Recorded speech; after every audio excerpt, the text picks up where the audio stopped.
Hi,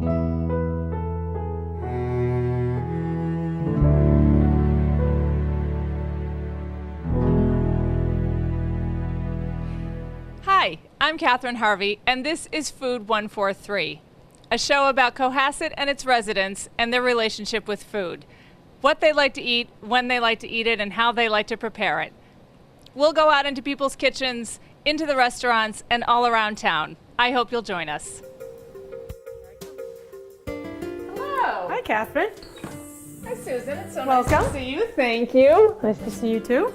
And we're joined today by our viewers on Food 143. Today, viewers, we are in the kitchen of Susan Franklin. We're going to hear a little bit about her family history. We know her as the owner and proprietor of Dell's Lemonade.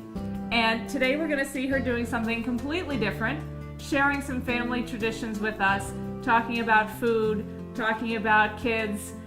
We're going to come into her kitchen and enjoy a delicious meal prepared by Susan. Great. And today we are going to learn about Osso Buco. Terrific. Susan has prepared a beautiful meal for us, and we are going to get right to it. First, we're going to start with the accompaniment to the Osso Buco, which is a creamy, soft polenta, and we're going to start right over here and find out what goes into it. Okay, great. Okay. All right, so what do we have here, Susan? All right, so for the polenta, we have stone ground cornmeal. Mm-hmm. We have some heavy cream, Mm-hmm. some water, some kosher salt, Mm-hmm. and I need to get some butter. So anyhow, and then you can put whatever kind of cheese in it if you want. Mm-hmm. I'm not going to add cheese to mine because there's already a lot of flavor in my dish, but oftentimes you can put goat cheese in there, or you can put mascarpone cheese, depending on what you're serving with your polenta. So something sort of soft and creamy is best to go in? For Or cheese? Yeah, as opposed to like a drier. You know, you can use Parmesan, but I don't particularly care for the flavor. I don't think it adds enough Okay. to it. I like the consistency of the creamier. Mm-hmm. So Something a little tangy. That's what I use. Okay. So I'm going to add the water now. Okay. And, you know, a lot of people don't make polenta because I think they think it's difficult to make, but it really is actually quite easy. Is it? As See, you're going I to see. It always takes thought a that matter of minutes. it would be maybe you get lumps, or there's a lot of whisking. Yeah. And, Well, you yeah. do have to whisk it, and Okay. you have to be judicious about that, and you have to also slowly add your cornmeal. Mhm. But it's actually quite easy to do. So now, did you have the cream on a low simmer before you added the water? Did you have that no, warming up, or no? You no, just I start didn't. it cold. I just Okay. started it cold. And Okay. Just get the butter here. So this is not diet food, as you can tell, but you know, all good things. Well, that's all right. We're approaching the holidays. All diets are suspended. And I personally like to cook with butter. I don't like to, and butter and olive oil. I don't like to use margarine or anything like that. No, I agree with you completely on that. So I'm going to add a tablespoon of butter to that. Let it start to melt a little bit. So, you know, I have a little story about polenta, which is kind of interesting. A little bit why I'm making this dish, but I'm making this dish, one, because it's fall and it's a common time of year to have a stew. Mm-hmm. You know, we particularly like the Osso Buco in our family. You know, I do like beef stew on occasion, but this is more of a family favorite. But as far as the polenta goes, my grandfather, who passed away in '92, he was just beside himself when polenta became popular, because he's like, what's the rage with polenta and calamari? Okay. Because he was from Italy, and he said that was peasant food. Mm. You know, because it was cheap. You know, you could just go catch the squid easily, and you know, the polenta was cheap as well, and that's what the peasants ate. So he's like, why is this all the rage, and why do I have to pay so much money for it when I go out to eat in a restaurant when it's basically peasant food? So Yeah. that's his little story there. Okay, so I'm just going to add about a teaspoon of kosher salt, and you're probably noticing that I don't measure. But I kind of know what a teaspoon is. Yeah. Well, that's one of the things I really like about kosher salt too, is that you can feel it. You put a pinch in your fingers, and you really know. You get a feel for it over time. Plus, I think it tastes better. It tastes far better. Let's talk about quantities. We had about Is a it cup and a already half for of water. A cup and a half of water. And how much Two cream? cups of cream. 2 cups of cream. And depending on how creamy you want it, you can play around with that as long as you have the same quantity of liquid. So. Okay. And Because I'm not adding cheese, I used heavy cream. If I were going to add cheeses, I would use a lighter cream, like a whipping cream or something lighter than heavy cream. That looks so delicious. And the braising liquid, I can't wait till we get to that because I'm curious about all of it.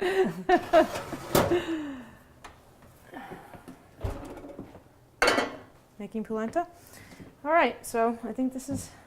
And a couple tablespoons of butter that went in there, right? 1 tablespoon. 1 tablespoon, okay. All right. So now it's ready. I need 3/4 of a cup. So it's approximately 3/4 of a cup. And I'm going to slowly add it in. And I'm going to whisk while I add it.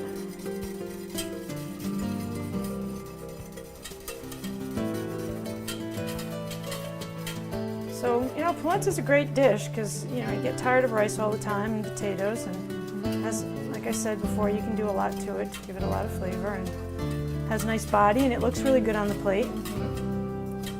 Gives you some good, a good sort of canvas to put something else on for contrast, like the Osso Buco with the tomato and the carrot. You get a visually, you get a nice pop with that. Yeah, wild mushrooms taste delicious on it. You know, Robbie spinach, anything like that tastes delicious on it. So. And plus, if you want to accentuate the positive, I think that you can count it as a whole grain, right?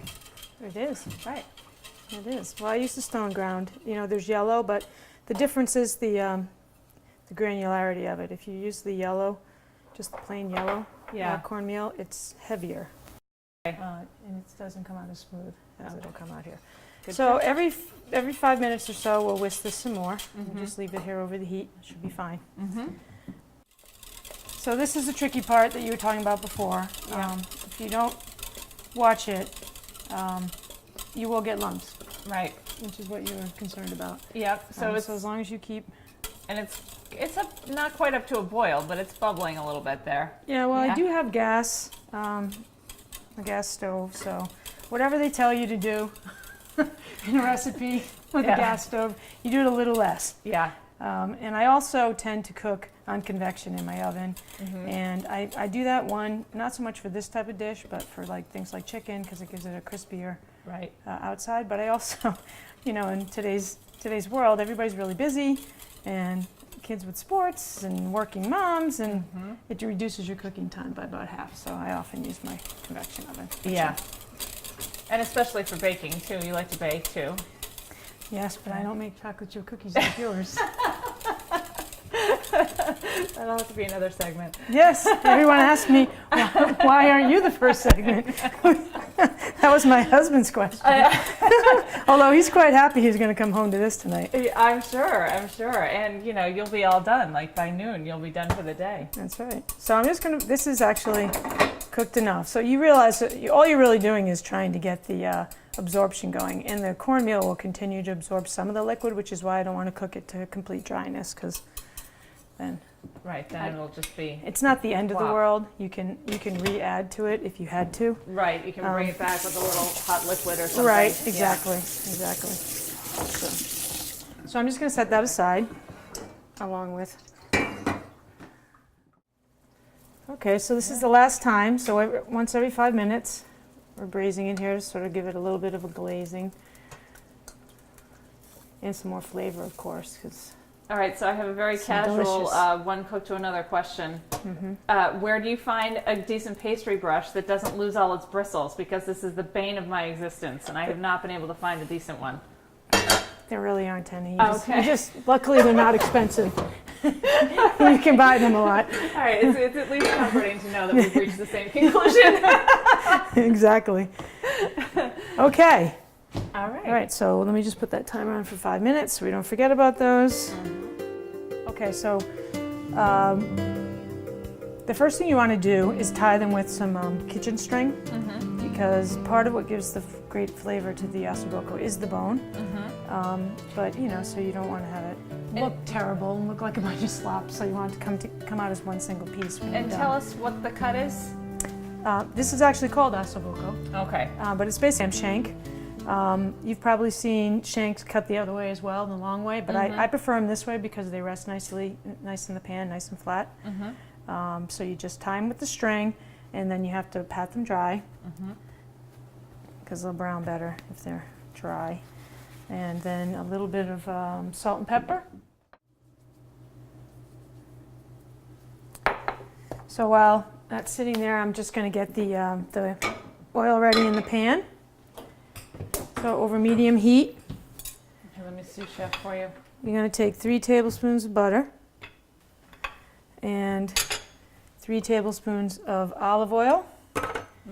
So 4 tablespoons is a 1/4 cup, so I just slightly less than a 1/4 cup. Do you use both so you can get the temperature higher? Yes, and it browns better. I see. Butter can tend to burn. Right. So it keeps it from burning. And I used a medium grade extra virgin olive oil. I didn't use like a totally heavy one. Okay. All right, so I'm just going to get some normal all-purpose flour. Oh, see, I thought I was being helpful. Oh, you are. So spread it out. Dish a little bit. Oh boy, here it comes.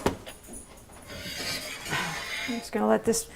Now we're going to bring this to a point where it starts to foam, and we're going to let it burn a little bit at that temperature to get the foam to calm down a little bit. Okay. No. No. No canine cooks today. No doggy in the kitchen. You're not filming him, are you? He's a smart dog. He knows good food. Yes. He smells it a lot. It smells delicious things, Mom.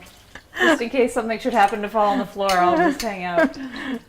Does he like to get into the dishwasher? Because that's well, yes. While we're putting the dishes in, thing. Yes. If he could get a scrap of something that falls off the plate, yes, he does. He does like to do that. Yeah, our dishwasher is just for sanitizing after the dog has cleaned them all. He likes to sit right in front of the sink, which is not exactly the best spot. Right there, because that's where the heat comes out. Oh, sure. So nice and cozy, and it smells good. Plus, he's near you. All his favorite things.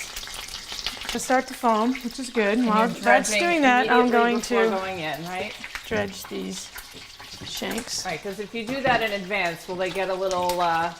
The flour will like cake up on them, and then you lose that nice brown texture you get from. Right, you just want to. Make sure they're well covered, but you don't want a lot of excess because it'll build up in the pan, and if you're doing many shanks. Okay, I'm going to take those out.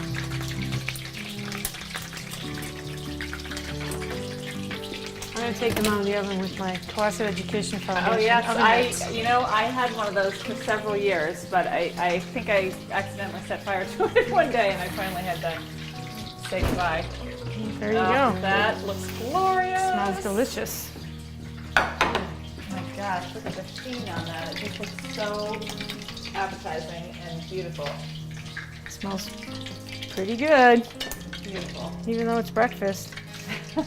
Okay, so you just dredge these, and now making sure the string doesn't come off here. And shake it off the excess, and then just put these into the oil, butter mixture.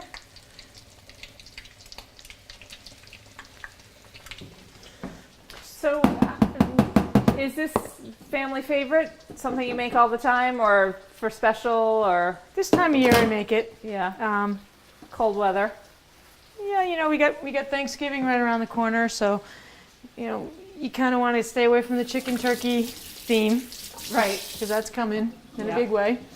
So you do something like this. I also like dishes like this, as I said before. I'm a busy person. So I like dishes like this that I can do parts of it in advance.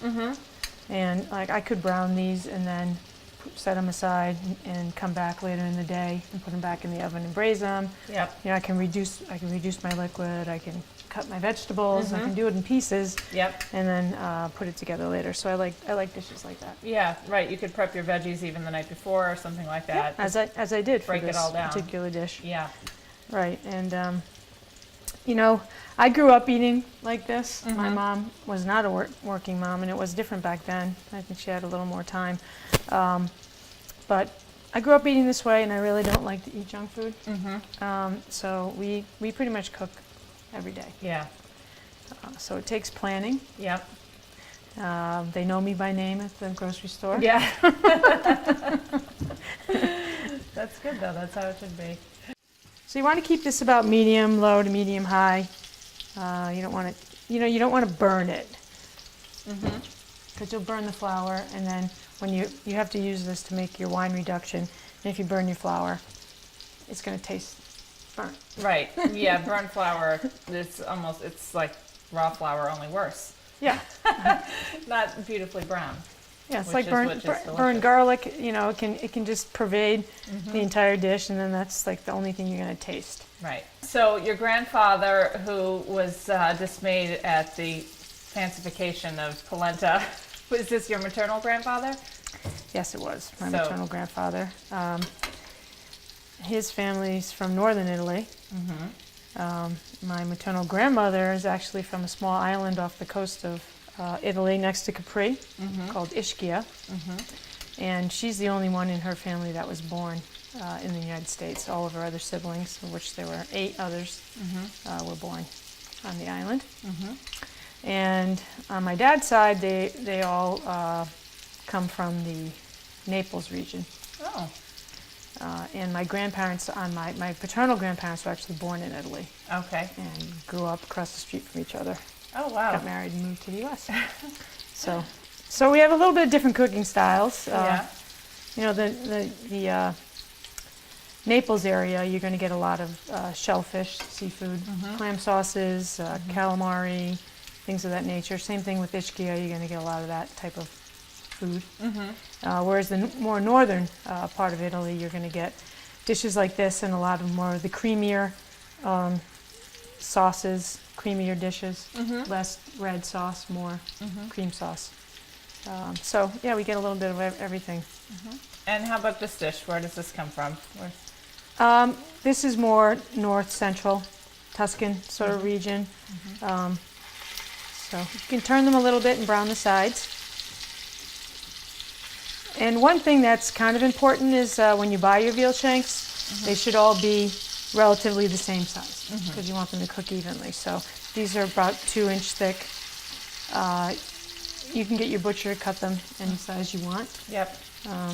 But that's about what these are.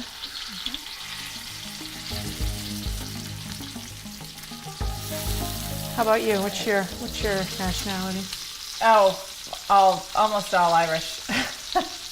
Almost all Irish. Although we have something in common. My maternal grandmother was also one of 9 children. Oh, She was the oldest. They grew up in Jamaica Plain, though.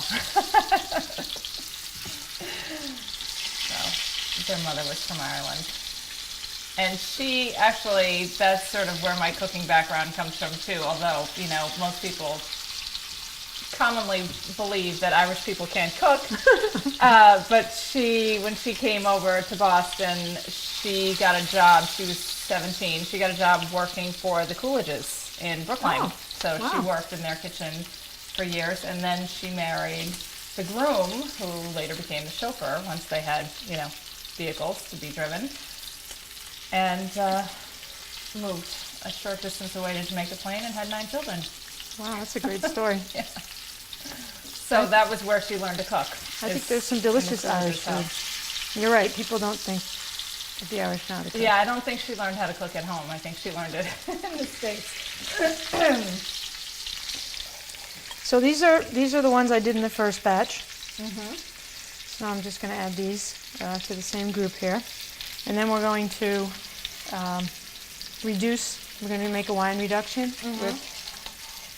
Now, just so for the people watching, when I did this batch, in between I would have to add more butter and more oil. Right, Okay, right. you have substantial enough Now, amount do in your you pan. switch it out, or you just Nope, add more? I just add more. Just from what the flour absorbs. Yep. Yeah, So these are getting nice and brown. yeah. And again, we're just trying to brown the outside. The inside's still very raw. So I'm just going to take these out of the pan. Set them aside. Right, and I'm sure you really don't want it to cook much on the inside because you want it Right, you want have it to the stay chance, nice you know, and have moist. that long, slow braise. So when you make the wine reduction, for this recipe it's white wine, and it has to be dry white, so a Pinot Grigio, or a Sauvignon Blanc. Sancerre or something like that. You can use a vermouth if you want, but sometimes it can be overpowering. Yeah, they can be kind of sweet, I think. Yeah. So I don't really like it for this particular dish because there is, you know, there's carrots in here as well, and carrots have quite a bit of sugar in them. People don't really realize that, but they do. All right, so now we're just going to add this to the hot oil carefully. Standing back as Now you this do. is where you might want to turn your fan on.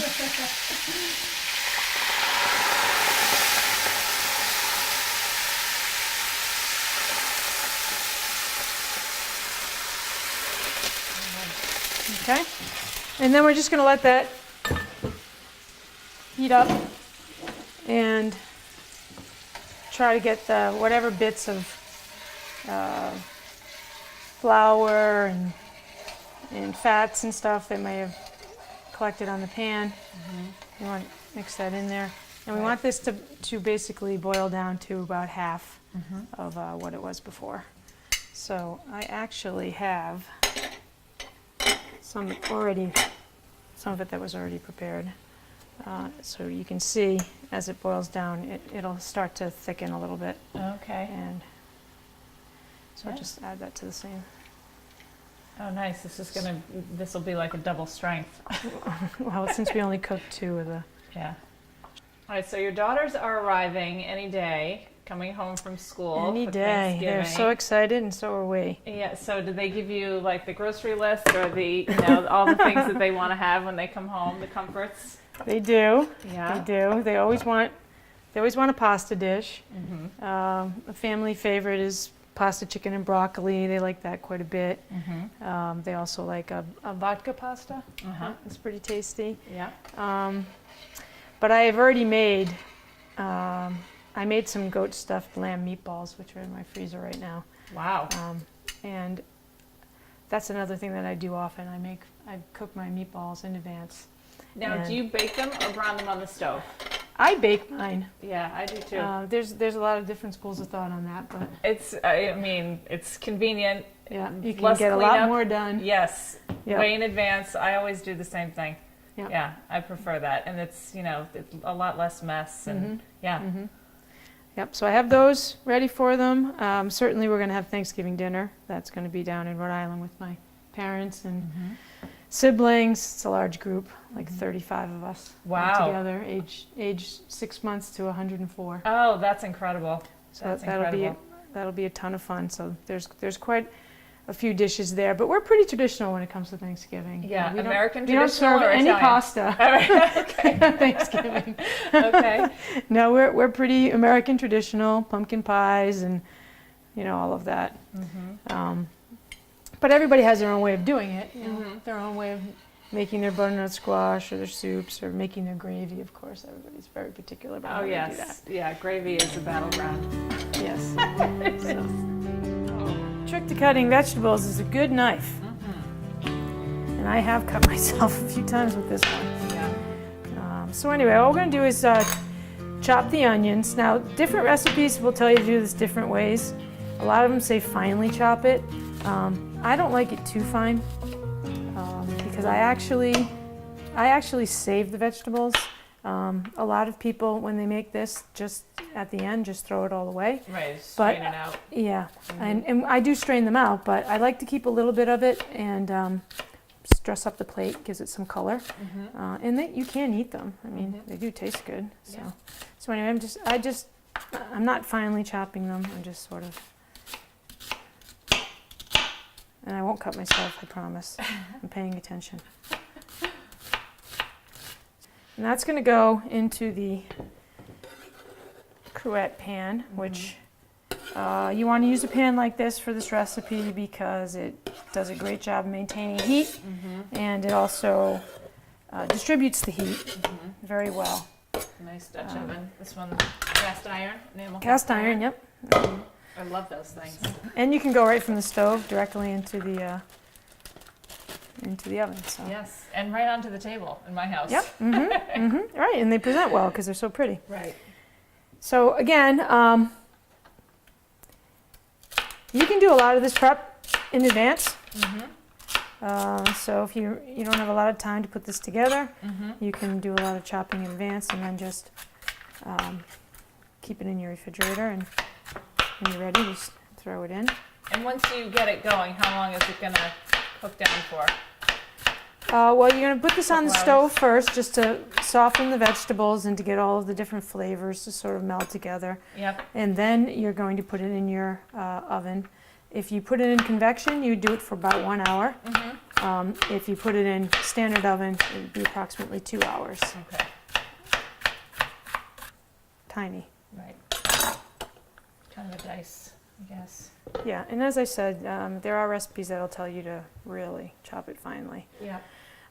Because this is not something that you're going to really look at particularly, you could do this in a food processor. Oh, okay. I'm kind of old school. Yeah. Well, I sometimes feel that by the time you've taken it out and put it together and Clean blade it, it. Yeah, You can't go in the dishwasher. Exactly. Whip out the knife and you're already done. Right. Yeah. Yeah. So lastly, we get I'm some just gonna carrots here. take a reduction over here. All right. So carrots, onions, celery. Carrots, onions, and celery, and last will be some garlic. And again, I'm just going to chop up the garlic. I would not put it in a garlic press for this recipe. Okay. It's like too fine. But there are other tools that you can use. In fact, I have one that I like a lot, which I'll show you for myself and my family because it's not a lot of garlic, but when I do a lot of cooking, which I tend to do, and it can be dangerous.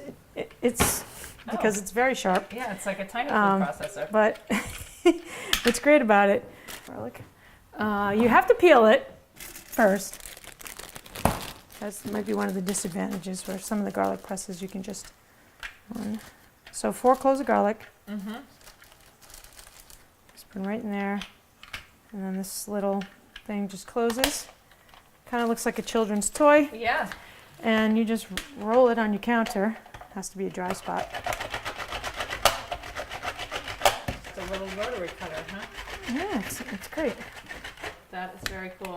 And you know, I like it for large quantities of garlic, but I have to also say that sometimes if you're preparing a dish and say you're going to go somewhere after, like you're going to go to the gym or somewhere, and you can't get the smell of garlic off your hands, right?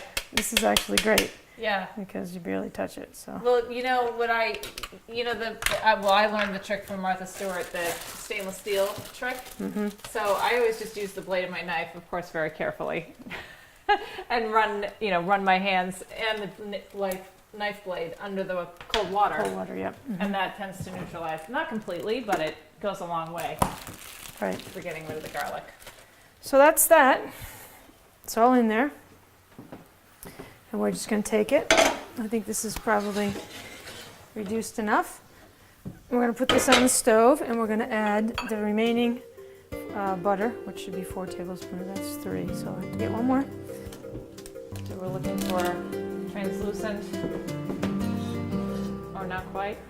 Yeah, you know, translucent. What I do is I just test the carrot because the carrot is the most hard of these. So if the carrot's done, then I figure it's fine. Yeah. Oh, that looks beautiful and appetizing and smells delicious. So now, are we going to add some seasonings at this point, or does that come later? What we're going to do is we're going to build the Osso Buco kind of like, almost like you build a lasagna. Okay. In this pan. So after this is done, we'll layer the lamb shanks. We'll add some chicken broth to it. Then we'll put some plum tomatoes that we chop up, and I like to use the San Marzano tomatoes. Yep. And then we'll put a bunch of herbs that are tied together, because at the end you want to be able to take them out. You can put them in cheesecloth if you want, but I find if I just tie them with kitchen string, it's usually sufficient. Yeah. So these, because they're already so soft, there's not much to it. You just basically chop them up.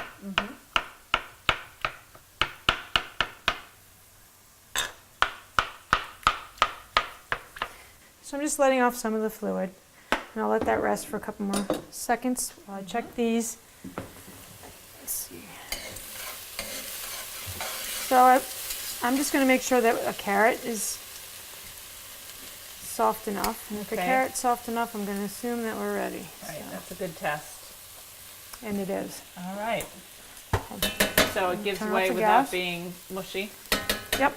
It still has a firmness to it, Okay.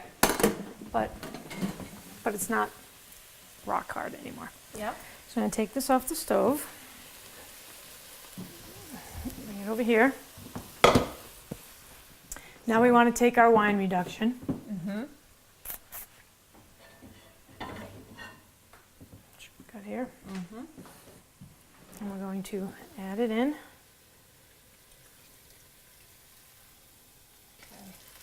So now I'm going to take the veal, which we pre-cooked, and I'm just going to arrange it on the vegetables.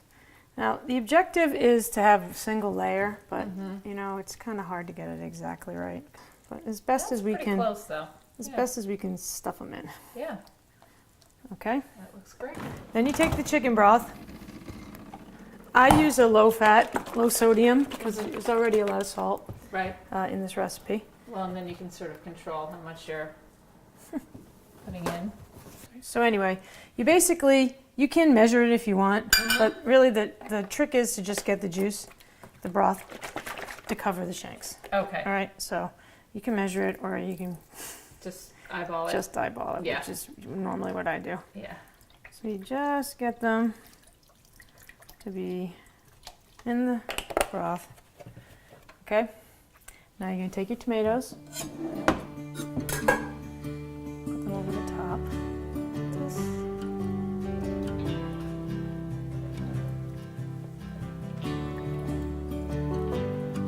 Just cover them up. And then the last little thing you need to get, which I actually bought the parsley, but I grow my own thyme. So I got that out of my little herb garden. Oh, nice. And there's also a bay leaf in there as well, tied together with the kitchen string. You're just gonna put that on the top. Beautiful. like Look that. at that.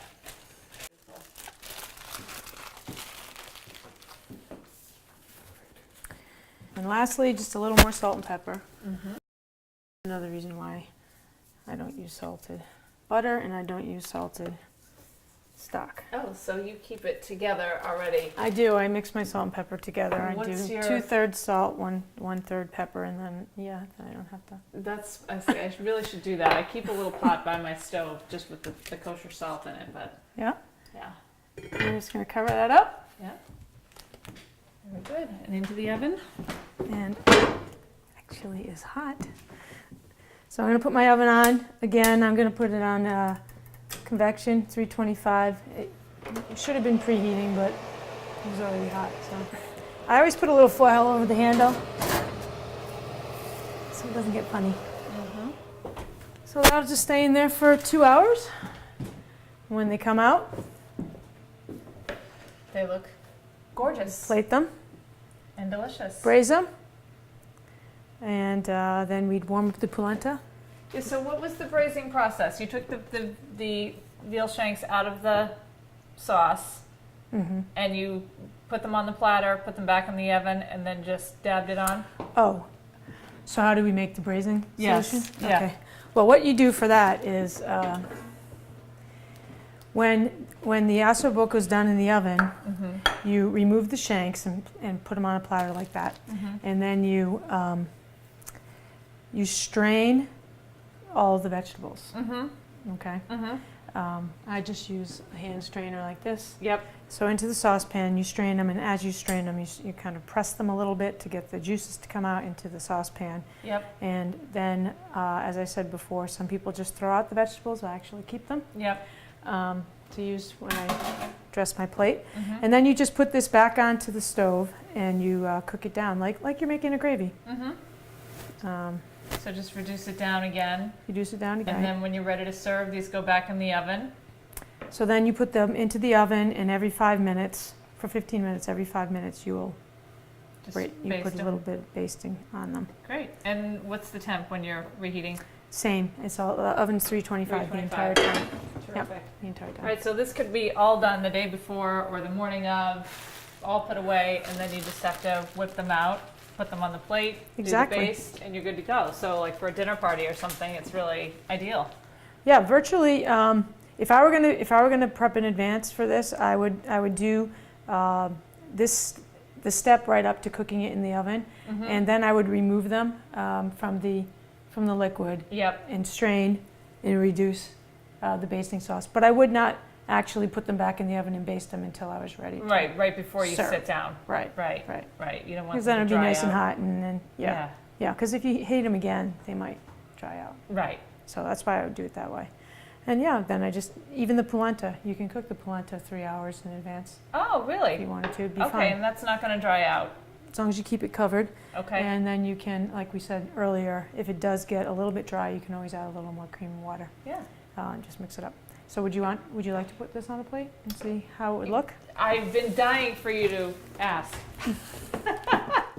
Okay, so we're ready to plate it. So we're just going to take some of the polenta. We're going to put that on the dish. Mm-hmm. And then I like to take some of the vegetables and just gives it a little more color. Mm-hmm. Put them around the dish. Plus, I eat them. Yeah. Well, why Some wouldn't people you? don't. All right, I'll just take one of these veal shanks. Okay. This is the kitchen string, which you'd want to remove before you put it on the plate. Polenta. And then this is a gremolata. It's basically parsley, Mm-hmm. garlic, and lemon zest. Okay. And it's strong, so you don't want to put a lot, but Right. it's just something to add a little color to your dish. Yeah, Dress looks it up pretty. a little bit, Give a little brightness. and that's it. Beautiful. There Well, you go. Osso Buco by Susan Franklin.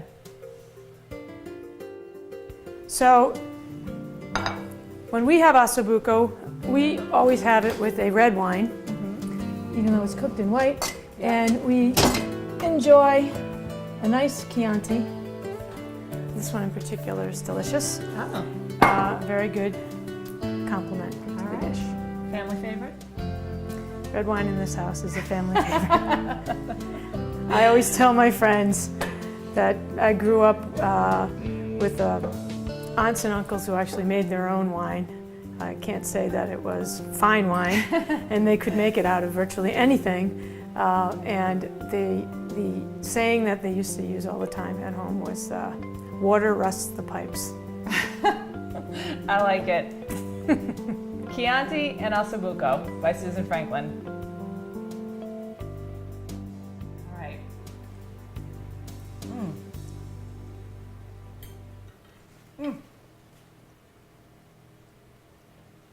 What's the So verdict? delicious. It is perfection.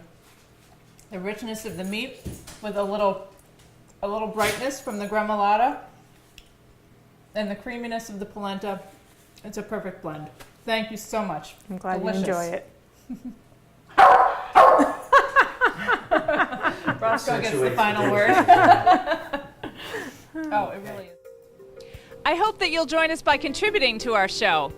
After all, it's a show about you. So please, if you know me, call me up. I'd love to have you on the show. If you don't know me, please feel free to contact us at the station using the contact information below, and I hope to hear from you soon.